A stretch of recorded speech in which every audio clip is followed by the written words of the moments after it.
La scène est surréaliste, pour ne pas dire humiliante. Gérard Collomb attend plus de 10 minutes, seul, sur le perron de son ministère, l'arrivée d'Édouard Philippe. Il est 9h35, la voiture du Premier ministre arrive enfin. La passation peut commencer. Je veux remercier mon cabinet. Ils ont été formidables.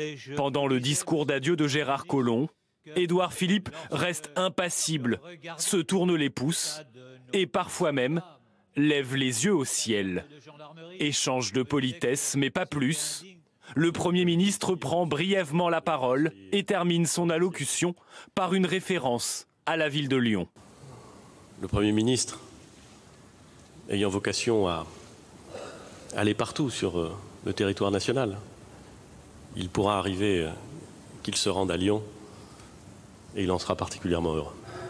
Merci beaucoup.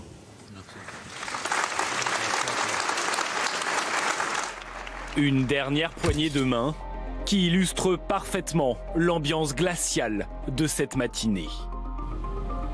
Après 16 mois passés au ministère de l'Intérieur, Gérard Collomb quitte la place Beauvau en catimini, direction la mairie de Lyon. Ce matin, que ce soit dans les couloirs de l'Assemblée nationale ou dans la presse, les réactions à cette rocambolesque démission se sont multipliées. L'autorité du président de la République, cette semaine, a pris un double coup. C'est le selfie grotesque à Saint-Martin, mais c'est aussi quelque part le bras d'honneur que lui fait Gérard Collomb. Voilà, il y a un doigt d'honneur et il y a un bras d'honneur cette semaine. Ça restera deux des images fortes du quinquennat d'Emmanuel Macron. Je pense qu'Édouard Philippe voit défiler devant lui un certain nombre de ministres qui font exactement ce qu'ils veulent. Tout le monde rentre, on démissionne une fois, deux fois, on fait ça le jour, on fait ça la nuit. Chacun fait à peu près ce qu'il veut dans ce gouvernement. Édouard Philippe compte les points.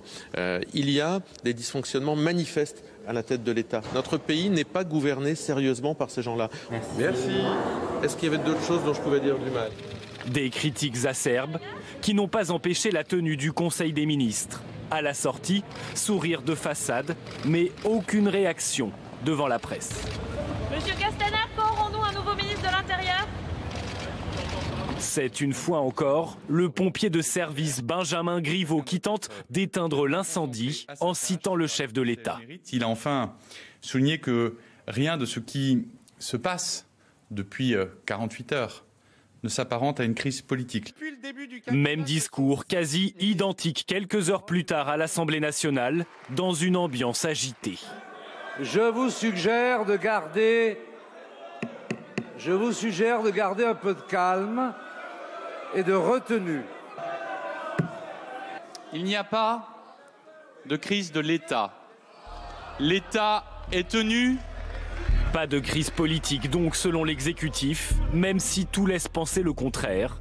Le chef de l'État enregistre là le 7e départ anticipé d'un de ses ministres depuis sa prise de fonction en mai dernier.